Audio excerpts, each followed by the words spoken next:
Welcome to Ready to Mosh, a podcast all about rock, metal and alternative music. I'm Kev P. And I'm Gem G. Each episode will bring you the latest news, talk about new releases, and review gigs and festivals that we've been to. There'll be a smattering of guest interviews and a lot of random chat. As well as the podcast, you can also find us on Twitter and Instagram. Just search at Ready to Moshcast. Hello, welcome to Ready to Mosh. This is episode 1 of the podcast, and let's go straight into some news. So the first news that we've got this week is that Download did an impromptu announcement last week for some new additions to the lineup for this year's festival. So following the withdrawal of Distillers and Pretty Reckless being announced the week before, the new additions are Frank Carter and the Rattlesnakes. They're going to headline the second stage now on the Friday night. Napalm Death have been added to the Saturday lineup for the Dogtooth stage. Chris Barris Band have been added on to the second stage for the Friday. Peng Shui have been added to the Avalanche stage on Friday, and Animalia have also been added on to the Avalanche stage. They'll be first on the Saturday. What are your thoughts on those new additions, Kev? So, really happy to see Frank Carter back. Seen him a few times, and he's always puts on a great performance. I think he's covering Reading and Leeds this year as well, so that'll be quite interesting. We get to see him first. Napalm Death, Chris Barris, Peng Shui, and Animalia I have never watched. I'm pretty sure on that. So I'll probably go and check out Napalm Death, actually. I feel like they're one of those bands that I should have checked out so many years ago, but never got around to it. Yeah, same as you. I'm really happy to see Frank Carter on the lineup again. I've seen him, I think, 4 times already, but always a good showman, so that'll be a good one to lead us into Kiss on the Friday night. Same as you, I haven't seen Napalm Death before, but I would like to see them because, yeah, they're just a classic band, really, that you need to have ticked off the list. Chris Barris, I haven't seen either. Peng Shui, I was planning to see them, I think, in 2019 when they were on, but I didn't manage to catch them. And Animalia are just a completely new band to me, so I'll give them a listen at some point in the next few weeks. So following on from those announcements, we've also had Kickin' Valentina announced to replace Thunder Mother at Stone Dead Festival in Newark in August. In terms of the announcement that we had for Hatebreed pulling out of Bloodstock, we are still awaiting a replacement for them being announced. What is your news this week, Kev? Yeah, so exciting news this week. Cradle have announced a North American and a UK and European tour. It's going to be really good to see Cradle again. Been 3-4 years since I last saw them. That was at Download, but they always put on a great show. With it being an indoor one as well, it means that you get the benefit of a Cradle show instead of what you get at a festival when they play early in the day. There's sun on them, and it just doesn't. They don't work quite as well in the day. So got some dates for those. So they're actually completely hammering October. There is dates for France, Luxembourg, Belgium. They're doing 2 dates in Holland. They're playing 4 dates in Germany, which has surprised me. I didn't realise they were that popular in Germany. Czech Republic, Austria, Italy, Switzerland, 2 in France, 3 in Spain, which is quite an interesting one. Didn't realise, again, that they'd be that popular there. And they're finishing off with 3 UK dates. So they're playing Bristol Marble Factory on the 27th of October, Rock City on the 28th, and we have tickets to that, so that's going to be a great show. And they are finishing the tour on the 29th of October at the Indigo at the O2. You looking forward to seeing them then? Absolutely, yeah. Like you say, we've seen them at festivals a couple of times and they just don't have the same impact when they're outdoor in the sunlight. They need to be in a little dark room, really, to get the impact from them. So, yeah, looking forward to that one at the end of October, and good timing for Halloween as well. Yeah, that will be a great show. Again, yeah, can't wait to see them in a nice, smaller venue as opposed to a big outdoor festival. Okay, so moving on to the Rock the Week section of the podcast. This is where we look back in time at events and albums, singles, other music-related memories from this week in history. So starting off with a couple of events that happened. On the 4th of May 2000, this was when Metallica started their war with Napster, if anybody remembers that. Apparently they demanded that they cut off 335,000 users who Metallica claimed were illegally trading their songs. And another event to mention, this is on the 5th of May 1996. That year, Rage Against the Machine went to number 1 on the US album chart with Evil Empire, and that album also won them a Grammy Award for Best Metal Performance later on that year. So moving on to the UK side of things now. The top UK album that was number 1 was Hybrid Theory by Linkin Park. Absolutely incredible album. Not a track on there I would change. Right, moving on to the UK side of things. The number 1 album this week was Hybrid Theory by Linkin Park. It was number 1 in 2004 in the UK rock album charts. It's an album that I absolutely love. I wouldn't change anything about it. There's not a track I'd take out. It's completely unskippable, and it's opened so many doors for so many people. And the way that people kind of viewed and listened to music, I think it just changed the whole thing. It was also a 6 times platinum album in the UK, and it went 12 times platinum in the US, which is an insane amount of purchases. I had the album. I remember getting it, and it just totally blew me away from the moment I listened to it. Jem? I love that album as well. It is one of my favourite albums of all time. I've still got my original copy that I bought, and like you said, it is unskippable. There isn't a track that I would want to miss if I listen to it. I'll just go all the way through, and it's one that I come back to time and time again. It's like a comfort blanket. It just suits every mood. So yeah, I love it. Yeah, probably my favourite Linkin Park album, I think. Yeah, definitely. Then moving on to the singles charts, the number 1 is kind of like a very different sort of mood. So the number 1 single in the UK was The Darkness with Love Is Only a Feeling. Very, very strange. It was their 5th release as a single, and it was the 3rd of 6 UK rock chart number 1s they've had, which I didn't realise they'd had that many singles that did so well, to be honest. I can think of about 3, including this one. So to hear that they 5 number 1s didn't realise they got that big. They did back in the day when that album was released. I remember it having a lot of singles. I think probably half of the album was singles, because it's not that big an album overall. I remember I did actually buy it, and I did quite like it. It was just something a bit different at the time, and it's obviously got those 80s kind of hair metal vibes running through it as well. Justin almost seemed like he wanted to be Freddie Mercury, from what I remember. Yeah, I think he probably still does. To be fair, I did see The Darkness live supporting Hollywood Vampires a few years ago, and he's still definitely got that showman vibe coming off him. And another band that are at Download this year, so I probably will check them out for a few songs, if not the whole set. Yeah, they are on my list as well, just because I've never seen The Darkness. So I think they could be a fun kind of, especially if the sun's out, they could be a fun sort of band to watch with a drink. Yeah, good fun Sunday afternoon watch. That one will be, I'm expecting, because they do put on a good show, and they get the crowd going, and they've got all those sing-along singles as well. Which day are they playing? They're on I'm pretty sure it's Sunday before Steel Panther. That kind of makes sense. So it goes from them to Steel Panther. I think both those and Steel Panther would have been best suited to the day with Kiss, though. Yeah, I do think that as well, because it's that same kind of 80s metal vibe, really, yeah, isn't exactly. it? Yeah. So it will be good to see The Darkness. Like I say, they were big back in the day, but I just didn't realise they were that big. Okay, so moving on to the new release section of the podcast. We've got one new release each this week that we're going to discuss. So, Kev, what's your new release this week? Yeah, so I've been listening to Immutable by Meshuggah, and it is exactly what the album says. It's an immutable album. Really heavy Meshuggah album, as you kind of expect. They've really kind of evolved from some of their earlier stuff. It opens up with Broken Cog, and it has got one of the best intros I've heard for a long time. The drum beat is just so intense,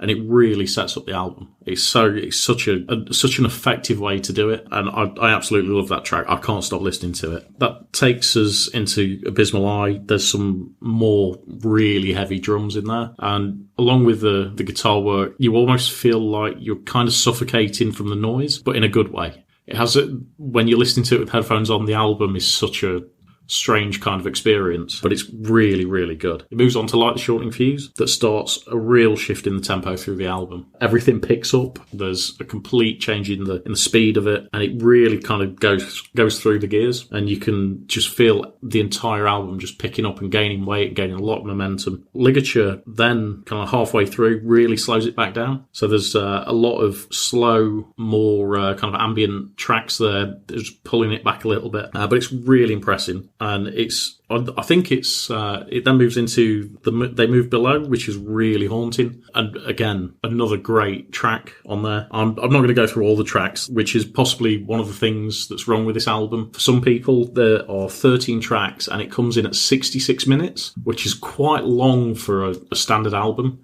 And it is worth the time, kind of just be patient with it. But yeah, it's a great album. I'm going to be listening to this a lot. And unfortunately, I've not seen Meshuggah before, but this is kind of one that's made me really want to watch them next time they're touring close to me, or if they're touring and doing the festival circuit. But yeah, I will definitely be going to watch them. Jem, what have you been listening to this week? My new release I've been listening to this week is Obsidium by Northlane. Now, I've not really come across Northlane previously. They're one of those bands who I've seen on festival lineups, but for whatever reason, I've not watched them, and I've obviously skipped through them on any festival playlists that I've listened to beforehand because they've just not been on my radar really at all. So firstly, I was really surprised that this is actually their 6th album. So from what I've read, this album is a lot more electronic. There's much more emphasis on kind of the techno vibes going through than their previous work. I've purposefully not listened to any of their previous stuff yet because I didn't want to go down the route of comparing it to that. So I've just listened to it as a standalone album, but I really love it. There are definitely a lot of those techno electronic vibes coming through it, but there's still a lot of heavy metalcore guitars. There's still a lot of kind of girly vocals, as it were. The opening track is Clarity, and that starts with some quite, what I would say, almost twinkly electronic beats. You definitely get a vibe of a 90s dance track coming through before the guitars kick in, but it really works. The lead single that they released last year, Echo Chamber, that's another of my favourite ones. That's got a really catchy chorus. It just gets stuck in your head and you can't help but nod along to it. The other tracks I made a note of that stood out to me are Is This a Test, Zen, and the title track Obsidium. There's also one track on there, Nova, which is a slower track, more acoustic. At first I wasn't sure if that really fit in with the rest of the album, but having listened to it a couple of times, I actually think it does. So it's around, I think it's track 10. It kind of slows down, and then once that's finished, then get kind of kicked back in again with the louder songs. So yeah, overall it's got some vibes of, I would say, and Shikari in there. There's some Prodigy vibes going through it as well. One track, and I can't remember off the top of my head now which one it was, but that also reminded me a bit of Nine Inch Nails. So I think it is one that you'd like, Kev, if you want to go and give it a listen. Yeah, that sounds kind of straight up my street. I'm a big fan of Nails, Prodigy. Yeah, that sounds very different from what they've done before.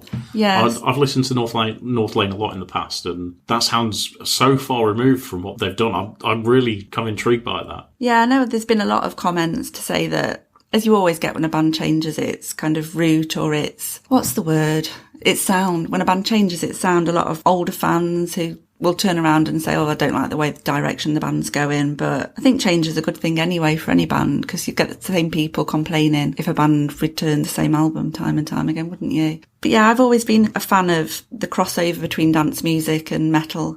Anyway, stemming back to the Prodigy in the 90s, I remember listening to them on a 90s random dance album and just really loved it. So I've always loved that crossover mix anyway. So for me, it's definitely a really good album. I was marking it out of 10, probably go for probably 8.5. Oh, that's a high score. But yeah, I'm definitely going to now go back and check out their back catalogue and just see how it does compare to this. Just out of curiosity. And like you said about Meshuggah, keep an eye out for them touring or seeing if they're popping up at any festivals, and check them out live as well. Excellent. And I think that's pretty much it for Rock the Week. Yeah.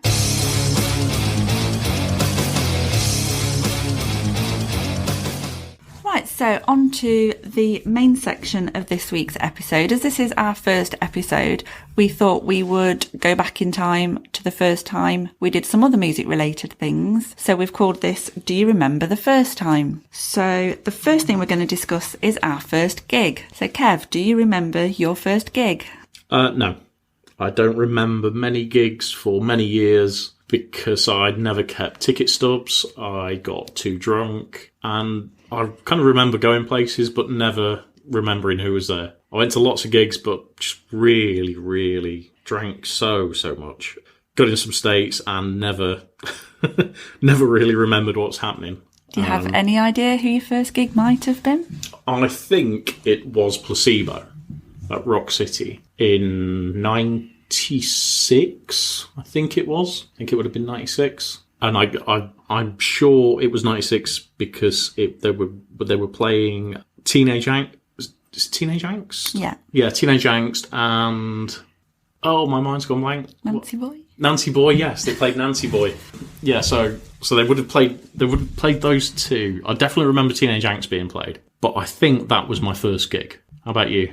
Well, my first gig I can remember very clearly. It was Bon Jovi at Don Valley Stadium in Sheffield. Okay. And it was middle of June and I got the afternoon off school to go. My mum would have actually wrote a letter excusing me from school for the afternoon to go, which can't imagine happening these days, can you? How did that ever happen? I've no idea, but it happened. Maybe she lied, I don't know. But I went anyway. So yeah, it's a big outdoor stadium gig with Bon Jovi, supported by Van Halen and Thunder. And Bon Jovi at the time, I think they still do this, but they always have like a competition for a local band to open for them. So the first band on that day, I had to look this up because I didn't remember, but they were called Crown of Thorns. Don't know if they're still going. I don't believe I saw them. So the first band I ever saw live was Thunder. Okay, that's not a bad start, Thunder. It's not.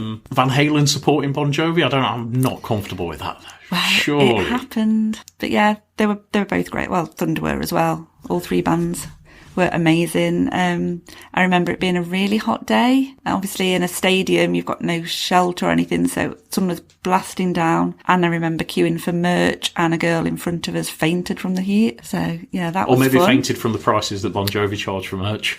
Well, it was cheap back then in the 90s. But yes, that was June 1995, my introduction to live music. And I obviously from that day got the impression that all outdoor events were lovely and nice and warm and sunny. But the following year, I then also saw Bon Jovi at Milton Keynes Bowl, and it howled down with rain all afternoon and night. So that was a good introduction to the future downloads we've experienced. Definitely. So many questions about the Bon Jovi gig. So 95, would that have been around Crossroads? It was after Crossroads. It was actually the These Days tour. Okay. I thought that These Days was a little bit later than that. Okay, so... No, they did These Days tours, both 95 and 96, where I saw them were both These Days, but they did do a lot of Crossroads, obviously. Yeah, well, Crossroads was a compilation album. Yeah. Kind of the greatest hits thing, which I remember actually, even though not really liking Bon Jovi, I remember I actually owned that. Wow. Yeah, I'm not a huge Bon Jovi fan, but I did get that back in the day. Yeah, I think everyone did, to be honest. Yeah, it was a huge album. It was really, really big. So, I suppose, next one, do you remember your first festival? My first festival was Ozfest in 2001, also at Milton Keynes Bowl. That wasn't a rainy day, that was a very hot day. Was that a single day or was that a 2-day event? It was a single day. They had two stages, kind of a main stage and a second stage, but side by side. So they alternated the bands on each stage, so you didn't have to worry about clashes. There was no clashes. It was great. Perfect. Obviously headlined by Black Sabbath. Yep. And who else were there? Who do you remember seeing? Who do I remember seeing? I remember seeing Tool. Oh, heaven. Slipknot. Amazing. Papa Roach. Yeah. Disturbed. Yeah. Amen. Oh. I believe Raging Speedhorn were there. And they made it through the gig? They made it through the gig. Can't remember anyone else off the top of my head on that one, but it was quite the lineup. That is a lineup. And considering you didn't have to worry about any clashes, you literally saw everyone that you wanted. That is my kind of festival. That sounds amazing. I imagine Tool were fairly high up the gig. I think they were on before Black Sabbath. Yeah. I can't remember if someone else was on the second stage in between them, but I remember it was kind of dusky as Tool were on, so the sun was kind of going down behind them, so that looked quite cool. I'm gonna try and think from who else you said. So Papa Roach were really big around that time. That was, the Infest tour. Their first album was out. Were they above or below Slipknot? I think they were below. Okay, because Slipknot 2001, trying to think, was the remastered album out by? I think it was just before Iowa. So it must have been. Wasn't Iowa around 2005? No, I saw them on the Iowa tour in 2002. Okay. So it was around that time. They were definitely still in the original red boiler suits. Orange boiler suits. They looked red. It was a hot day. I was red from the sunburn. Slipknot red. So it would have been the original masks too? It would, yeah. And I do have some photos somewhere which I can dig out and pop on Instagram maybe to share. Okay, look forward to seeing those, because I've not seen those either. So, Kev, what was your first festival? First festival was also one that you attended, which was Download 2004. Yes, I was there too, and we didn't know each other at that point. We didn't. We didn't know each other, and we saw most of the same bands. It was a much smaller event then. It was only 3 stages. 3 stages, 2 days. Yeah, it was definitely 2 days. There was the main stage. I've got a feeling the second stage was the big tent. It was a big tent, yeah. And the third stage was round the back of the main stage. Small tent. Yeah, which was a small tent. So compared to how Download is now, it's completely different. Yeah. Absolutely different. I think the maximum capacity then was around 50, 60,000. And it was all within the centre of the track. Yeah, so it was all within the centre of the track. I remember I only went for the day because I was actually going on holiday, I think the next day. Or a couple of days later. So I only did the Sunday. The Sunday for me was absolutely amazing. I got there nice and early, managed to make it in time for Breed 77, who opened. See, I missed them because we were still queuing to get in because security were very slow that day. Yeah, there was a lot of delays in security. Yeah, I made it in, saw Breed 77. I remember seeing Hatebreed. I think they were on the second stage, which was one of the most insane kind of reactions from a crowd I've ever seen. There were people climbing all the poles in the tent, just kind of hanging off everywhere. That was absolutely incredible atmosphere. Other highlights that day were, I feel like there were bands that I saw that I can't remember. Who was the shoot off of Sepultura? Soulfly. Yeah, so I saw Soulfly. They were really good. I remember seeing Slipknot for the first time, and they absolutely blew me away. They one of the best bands even to this day I've ever seen live. Absolutely incredible. So much energy. It was the original lineup. Everybody was still alive at that point. Just so much energy to it. And then after those were Korn. Who I'm a huge Korn fan. I absolutely love Korn. Now I've heard some people say that on that day they were incredible. I just thought they were so flat. What did you think? I felt the same. I'm not a massive Korn fan anyway, but yeah, I just was quite disappointed in their performance. And I remember that they were on late, they were delayed, and no, Korn weren't delayed. Were they not? No. I remember there was a big gap. Was there a big gap? While they changed the sets about. Yeah, they had to because Slayer got lost or delayed. So yeah, Slayer never actually made it to the festival. Yeah, so things got messed about. And I remember there being a big gap and just sitting and waiting. And then when Korn finally got on stage, yeah, was disappointed. Yeah, I thought the performance was really flat. Wasn't really impressed. And it kind of really hit me hard that after loving Korn for so many years, performance just wasn't there. Then, of course, there was a massive gap of, it must have been about an hour and a half. I think so. I actually went to watch him in the second stage tent. Which I wish I'd during have done the gap, because that did fill some of the time that we were waiting for Metallica. Yeah, I'm not a massive Him fan, but I wish I'd have done that. Instead, we were all stood in, there used to be an embankment to the left side of, as you're looking at the stage. We were stood kind of close-ish to the embankment, and the biggest bottle fight in history took place. I've never seen anything like it. There were thousands and thousands of bottles full of various liquids. And stones. Yeah. Get caught up in some of that, and there were actually stones from the gravel around the edge of the track in bottles being thrown at one point, because one came very close to my head. Yeah, I do remember seeing a few gravel ones and being covered in various liquids. One of the other things I remember, just going back to Slipknot, there were a few things that were thrown into the pits. So I know some people that were in the pits, and one of the things that got thrown in there was a brick. So really, yeah, kind of like big boulder that they must have got from the back of the stage where it was all where everything had kind of accumulated, and somebody had just launched that into the middle of the pit. I don't think anybody got too hurt, but wow. That was along with that, the stones in the bottles, that's just insane. So I mean, as far as I know, everybody came out of that unscathed, but yeah, I don't remember hearing any stories that people had any major injuries from stones. No, yeah, which is surprising considering the amount of stuff that was being launched about. I suppose as everybody kind of got frustrated and bored. Yeah, what else do you do? Fill bottles and throw them. Yeah. So, yeah, then there was the biggest wait, and eventually Metallica came out. And for me, it's you had to be there moment. Definitely. Yes, definitely glad I was there for that one. Yeah, so for anybody that doesn't know, Metallica's drummer Lars Ulrich never actually played the gig. Did he actually make the country? I think, I've got a feeling Metallica left him behind. I can't remember, to be honest, or was he ill en route on the plane? Well, I thought he was ill before they got on the plane, or he was about to get on the plane to come over, and then just never made it, and was left. He might have gone into rehab. The rest of the band came over, but then I've also, to get the replacements in, I kind of feel that he must have been here. I'm not sure now what the backstory was on that one. Yeah, so unless there were issues before they set off, but he must have already been here for to be a delay, because otherwise it's just a change of drummers. Yeah. And if I remember, James was going, or the management were going around backstage saying who wants to drum for Metallica. Yeah, who can drum for Metallica. Yeah. Who knows the songs and who can step in now. Which kind of presented and kind of elevated godlike status to Joey Jordison. It did. Still one of the greatest drummers I've ever seen. Yeah, definitely agree with that. And yeah, so he stepped in because Joey used to play in a Metallica covers band. So pretty much knew every single Metallica track.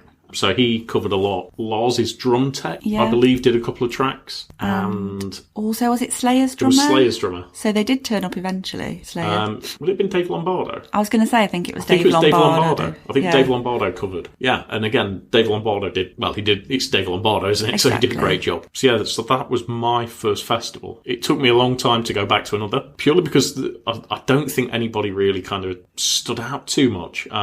If I look back now and look at the listings, I've missed a lot of good opportunity.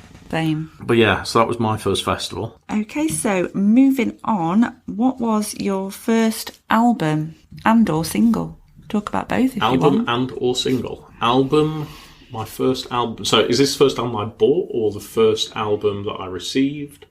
I would say received. For me, I'm going to discuss received because I was too young to purchase anything. Okay. So I am going to say the first time when I really started getting into music, it would have been Guns N' Roses' Appetite for Destruction. Very nice. Which is, I think that's quite a nice intro, which I knew about and got into because my best friend had got the album, and I heard it, and that was kind of like the day that I decided, yes, I love music, and this is the kind of music I love. And yeah, so not long after, I finally persuaded my mum to get me this for my birthday, which she did, and she didn't realise how offensive the lyrics were until we were decorating my bedroom, and I put the Guns N' Roses album on, and she was quite shocked by what she was hearing. Did it not have a parental advisory sticker? I don't think it did back then. Was that before then? It was before the parental advisory stickers. Wow, showing your age there. Yeah, it would have been 87, I think. Around 87 I got that. So yeah, I think that was before the advisory stickers came out. I think they were a 90s thing. I think they were, actually. First single, I genuinely can't remember what the first single was that I would have received or bought, but it was a long, long time ago. It couldn't have been anything magnificent because it doesn't stand out. So how about you? First album or single? Well, my first album is not as great as yours. My first actual album was Kylie Minogue's first album. Knowing you, that doesn't surprise me. I was 7 years old, so, it was a present for Christmas, and it was on cassette, and my first single was Jason Donovan, Too Many Broken Hearts, on 7-inch vinyl single. Oh, that is painful. But back in the day, it was what you listened to when you were Guns N' 7. Roses. That's because you're older than me. Moving on from there, my first rock album was Bon Jovi, Keep the Faith. I also had that. That was on cassette as well, and I think I bought that myself. So I would have been probably around 10 or 11 when that came into my life, and then that led me on to Guns N' Roses, Aerosmith, Def Leppard, and so it went from there, and poor Kylie and Jason got discarded to the back of the cupboard. Just on the Bon Jovi thing, which was the one with the denim cover? Was that New Jersey? That was New Jersey. I had that. Oh, that was older. That was late 80s, wasn't it? Yeah, I think it was about 88, and Slippery When Wet. Which was before then. That was about 85 or 86, I think. Yeah, so Guns N' Roses, so Appetite for Destruction was the first. I think Slippery When Wet was the second thing. And then it would have probably been, New Jersey and Son of a Seventh Son. So then it would have been interspersed with Maiden albums. I think, because that was all on either cassette or vinyl, my first actual CD was Meatloaf, Bat Out of Hell, when I got my first CD player. When I started backing up all my stuff to CD, kind of things that I had on tape or I'd lost over the years, I went through a phase of buying so much stuff. So when it went to CD, it would have been things like TerraVision. I can't, the name of the album escapes me now. It was the big one with Alice What's the Matter on, and How to Make Friends and Influence People. That was the one. Silver and blue cover. Yes. Swirly writing. Yes, that was the one. Yeah, I think I had that actually as well. Yeah, so I had that. Ugly Kid Joe. Yeah. America's Least Wanted. I remember picking that up. And I went through kind of like a phase of just picking up all the old albums that I'd had on cassette over the years, and then just kind of upgrading to CD. So yeah, that CD route kind of really sort of took off. Yeah, I don't think I ever really went down that route because I think I went pretty much straight on to CDs after I got Keep the Faith. I think the following year I got my CD player, so anything new that came out then would have always I'd gone got straight to CD. On CD, I remember getting Aerosmith. It's the one with the cow on the cover. I cannot remember. I can't remember. I can see it. I can't remember the name. But it's got Love in an Elevator on it and that kind of era. Is that around the time Walk This Way? No, Walk This Way was a lot earlier. Yeah. But anyway, yeah, that was another of the first albums I got on CD. Bon Jovi These Days would have been up there. And Guns N' Roses, I got Appetite for Destruction and Use Your Illusion 1 and 2. Oh, and a great album I got on CD, Rockin' Rio. I think it was about 4 CDs. It was, wasn't it? It was It massive. was huge. Was it holographic? The cover, did it have like a special holographic cover? They may have done more than one cover then. The one I had, I think it was live pictures of the live performance on the front. But it was something like 4 CDs. So unless you were lucky like me back in the days of the multi-changer. Wow, yes. I had a 3 CD multi-changer. I had a 7. Wow, get you. Which ended up breaking because they just weren't very well designed. Okay, so moving on from that, let's go. What was your first band T-shirt? My first band T-shirt was a Guns N' Roses one. Okay. It was bought by my sister as a present, and it's got, I think it says something like Guns N' Roses World Tour 1992 on it. It's a white T-shirt, it's got all 6 band members, their photos on, and yeah, I've still got it now. Don't wear it very often, but it has got quite a few holes in it, but yeah. I was going to say, I've seen you wear that before. Yeah. So, yeah, I didn't realise that was your first band T-shirt. That was my first band T-shirt, and I think around the same time I got a Bon Jovi T-shirt. There's a lot of Bon Jovi talk this episode. Yeah, it's very Bon Jovi heavy. But yeah, I had a Bon Jovi, I think it was a Keep the Faith T-shirt around a similar time. And I also bought a Guns N' Roses T-shirt, would have been around that time as well. When I was on holiday in Scarborough, there was a random shop and it had band T-shirts in. So I remember buying a unofficial Guns N' Roses T-shirt from there as well. It was like a Jack Daniel's label, but it had Guns N' Roses on it instead. I remember the tees. Yeah, I do remember that style, which is kind of similar to mine. So my first one was a Guns N' Roses T-shirt. Like you, it was black. I seem to recall it had guns to the side and rose. I think the roses, it was a skull with roses in the middle. Oh, yeah, I remember that. Yeah, skull with roses in the middle, and the guns may have been on the sides. Yeah. And there's a picture of me somewhere wearing that. I'm sure I've got now. We'll have to dig it out, or we'll have to share it. Get that on. Yeah. A very, very embarrassing photo. But yeah, so we'll dig that out. We'll get that on Instagram. Probably get that on Twitter. Yeah. Do we think? Yeah, I've got a few pictures from some of these memories that we're going to get shared on Instagram. We'll put the first festival pictures up too. Yeah. Cringing at mine already. Oh, the clothes were so baggy. Oh, they were. Yeah, that new metal vibe. Yeah, absolutely. Baggiest of baggy jeans, a chain, some studs. I didn't go with the chain. I seem to remember having a kind of a Mohican going on.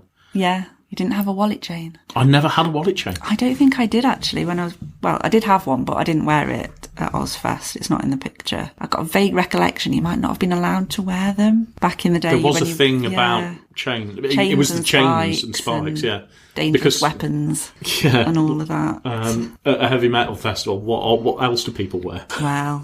It was the new metal period in the early 2000s. What else would anybody wear? Ugh.